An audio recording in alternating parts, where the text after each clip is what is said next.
Genesis chapter 19. Then the two angels came to Sodom in the evening, as Lot was sitting in the gate of Sodom. Lot saw them and rose to meet them, and bowed down with his face to the ground. And he said, Now behold, my lords, please turn aside into your servant's house, and spend the night, and wash your feet. Then you may rise early and go on your way. They said, however, No, but we shall spend the night in the square. Yet he pressed them strongly, so they turned aside to him and entered his house. And he made a feast for them and baked unleavened bread, and they ate.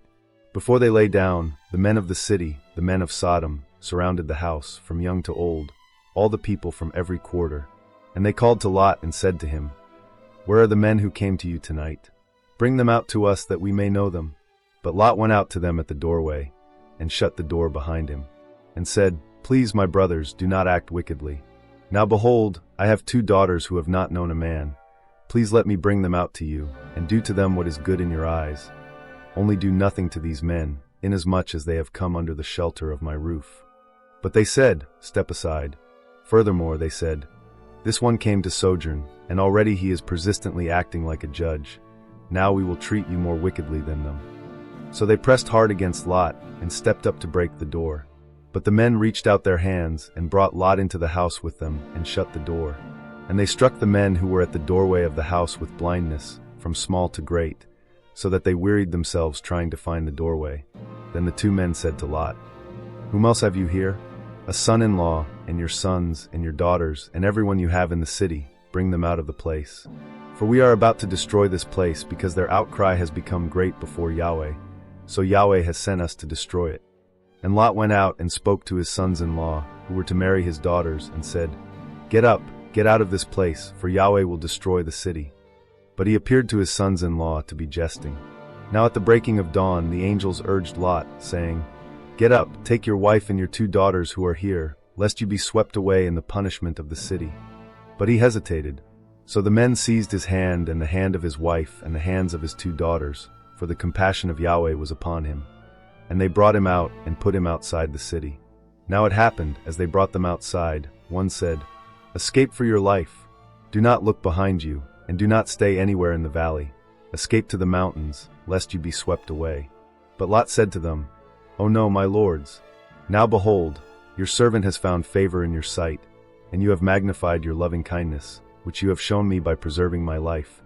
But I cannot escape to the mountains, lest calamity overtake me, and I die.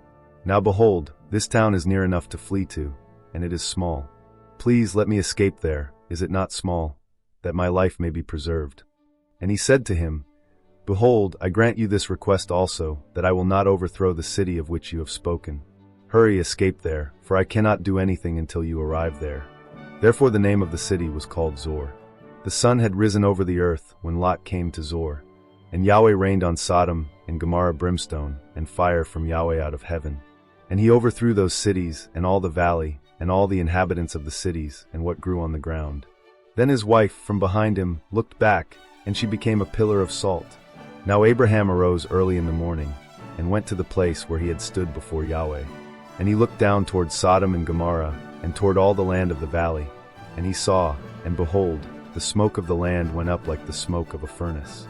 Thus it happened, when God destroyed the cities of the valley, that God remembered Abraham, and sent Lot out of the midst of the overthrow, when he overthrew the cities in which Lot lived. And Lot went up from Zor and stayed in the mountains, and his 2 daughters with him, for he was afraid to stay in Zor. And he stayed in a cave, he and his 2 daughters. Then the firstborn said to the younger, Our father is old, and there is not a man on earth to come into us after the manner of the earth. Come, let us make our father drink wine, and let us lie with him that we may preserve our seed through our father. So they made their father drink wine that night, and the firstborn went in and lay with her father, and he did not know when she lay down or when she arose. Now it happened on the following day that the firstborn said to the younger, Behold, I lay last night with my father. Let us make him drink wine tonight also, and you go in and lie with him, that we may preserve our seed through our father. So they made their father drink wine that night also, and the younger arose and lay with him, and he did not know when she lay down or when she arose. Thus both the daughters of Lot conceived by their father. And the firstborn bore a son, and called his name Moab. He is the father of the Moabites to this day. As for the younger, she also bore a son, and called his name Ben-Ammi. He is the father of the sons of Ammon to this day.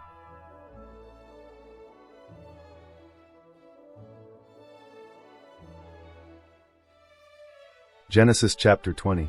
And Abraham journeyed from there toward the land of the Negev and settled between Kadesh and Shur. Then he sojourned in Gerar. And Abraham said of Sarah his wife, "She is my sister." So Abimelech king of Gerar sent and took Sarah.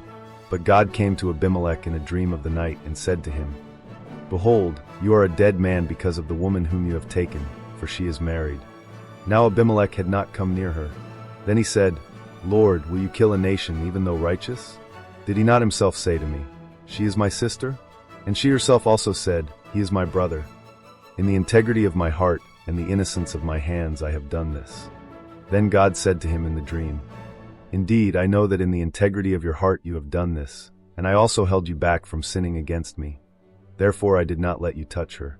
So now return the man's wife, for he is a prophet, and he will pray for you, and you will live. But if you do not return her, know that you shall surely die, you and all who are yours." So Abimelech arose early in the morning, and called all his servants, and told all these things in their hearing. And the men were greatly afraid. Then Abimelech called Abraham and said to him, "What have you done to us? And how have I sinned against you, that you have brought on me, and on my kingdom a great sin? You have done to me things that ought not to be done." And Abimelech said to Abraham, "What have you seen, that you have done this thing?" And Abraham said, "Because I said, 'Surely there is no fear of God in this place, and they will kill me because of my wife.' Besides, she actually is my sister, the daughter of my father, but not the daughter of my mother, and she became my wife. And it happened when God caused me to wander from my father's house, that I said to her, 'This is the loving kindness which you will show to me. Everywhere we go, say of me, he is my brother.' Abimelech then took sheep and oxen and male and female slaves, and gave them to Abraham, and returned his wife Sarah to him. And Abimelech said, 'Behold, my land is before you, settle wherever it is good in your sight.' To Sarah he said, 'Behold, I have given your brother 1,000 pieces of silver. Behold, it is your vindication before all who are with you, and before all you are cleared.' And Abraham prayed to God, and God healed Abimelech and his wife and his maidservants, so that they bore children. For Yahweh had utterly shut all the wombs of the household of Abimelech because of Sarah, Abraham's wife.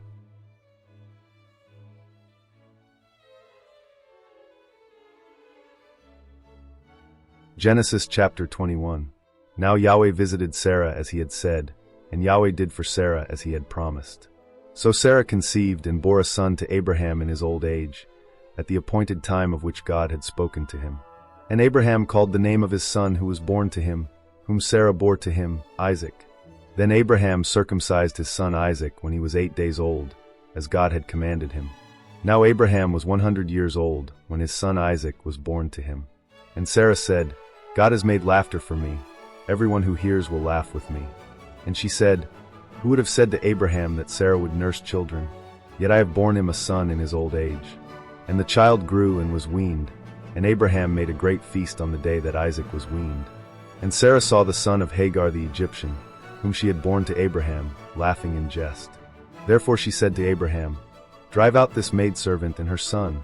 The son of this maidservant shall not be an heir with my son, with Isaac." And the matter distressed Abraham greatly because of his son. So God said to Abraham, "Do not be distressed because of the boy and your maidservant. Whatever Sarah tells you, listen to her voice, for through Isaac your seed shall be named. And of the son of the maidservant I will make a nation also, because he is your seed." So Abraham rose early in the morning, and took bread and a skin of water, and gave them to Hagar, putting them on her shoulder, and gave her the child, and sent her away. So she went and wandered about in the wilderness of Beersheba. When the water in the skin was finished, she put the child under one of the bushes. Then she went and sat down opposite him, about a bowshot away, for she said, "Do not let me see when the child dies." And she sat opposite him, and lifted up her voice and wept. Then God heard the voice of the boy crying, and the angel of God called to Hagar from heaven and said to her, "What is the matter with you, Hagar? Do not fear, for God has heard the voice of the boy where he is. Arise, lift up the boy, and hold him by the hand, for I will make a great nation of him." Then God opened her eyes, and she saw a well of water, and she went and filled the skin with water, and gave the boy a drink. And God was with the boy, and he grew, and he lived in the wilderness, and was an archer. And he lived in the wilderness of Paran. and his mother took a wife for him from the land of Egypt. Now it happened at that time that Abimelech and Phicol, the commander of his army, spoke to Abraham, saying, God is with you in all that you do. So now, swear to me here by God that you will not deal falsely with me, or with my offspring, or with my posterity, but according to the loving kindness that I have shown you, you shall show me and the land in which you have sojourned. And Abraham said, I swear it. But Abraham reproved Abimelech about the well of water which the servants of Abimelech had seized. And Abimelech said, I do not know who has done this thing. You did not tell me, nor did I hear of it until today.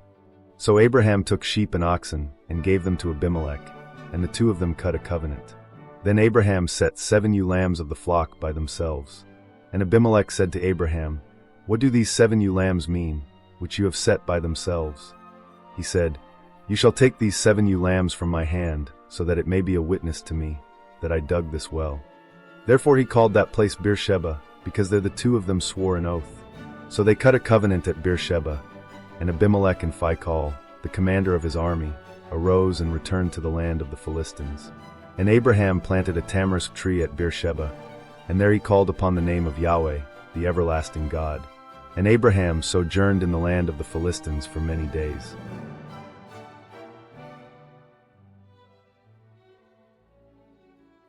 Genesis chapter 22. Now it happened after these things that God tested Abraham and said to him, Abraham. And he said, Here I am. Then he said, Take now your son, your only one, whom you love, Isaac, and go forth to the land of Moriah, and offer him there as a burnt offering on one of the mountains of which I will tell you. So Abraham rose early in the morning, and saddled his donkey, and took 2 of his young men with him, and Isaac his son. And he split wood for the burnt offering, and arose, and went to the place of which God had told him. On the 3rd day Abraham lifted up his eyes, and saw the place from a distance. And Abraham said to his young men, Stay here with the donkey while I and the boy go over there, and we will worship, and we will return to you. Then Abraham took the wood of the burnt offering, and put it on Isaac his son, and he took in his hand the fire and the knife. So the 2 of them walked on together. Then Isaac spoke to Abraham his father, and said, My father. And he said, Here I am, my son. And he said, Behold, the fire and the wood, but where is the lamb for the burnt offering? And Abraham said, God will provide for himself the lamb for the burnt offering, my son. So the 2 of them walked on together. Then they came to the place of which God had told him. And Abraham built the altar there, and arranged the wood, and bound his son Isaac, and put him on the altar, on top of the wood. And Abraham stretched out his hand, and took the knife to slay his son. But the angel of Yahweh called to him from heaven, and said, Abraham, Abraham. And he said, Here I am. And he said, Do not stretch out your hand against the boy, and do nothing to him, for now I know that you fear God, since you have not withheld your son, your only one, from me. Then Abraham lifted up his eyes and saw, and behold, there was a ram after it had been caught in the thicket by its horns. And Abraham went and took the ram, and offered it up for a burnt offering in the place of his son. And Abraham called the name of that place Yahweh will provide, as it is said this day, In the mount of Yahweh it will be provided. Then the angel of Yahweh called to Abraham a 2nd time from heaven, and said, By myself I have sworn, declares Yahweh, because you have done this thing, and have not spared your son, your only one. Indeed I will greatly bless you, and I will greatly multiply your seed as the stars of the heavens, and as the sand which is on the seashore. And your seed shall possess the gate of his enemies. In your seed all the nations of the earth shall be blessed, because you have listened to my voice. So Abraham returned to his young men, and they arose and walked together to Beersheba, and Abraham lived at Beersheba. Now it happened after these things, that it was told to Abraham, saying, Behold, Milcah also has borne children to your brother Nahor. Uzi is firstborn, and Buz his brother, and Kemuel the father of Aram, and Chesed and Hazo and Pildash and Jidlaph and Bethuel. And Bethuel was the father of Rebekah. These 8 Milcah bore to Nahor, Abraham's brother. And his concubine, whose name was Reumah, also bore Tebah and Gaham and Tahash and Maacah.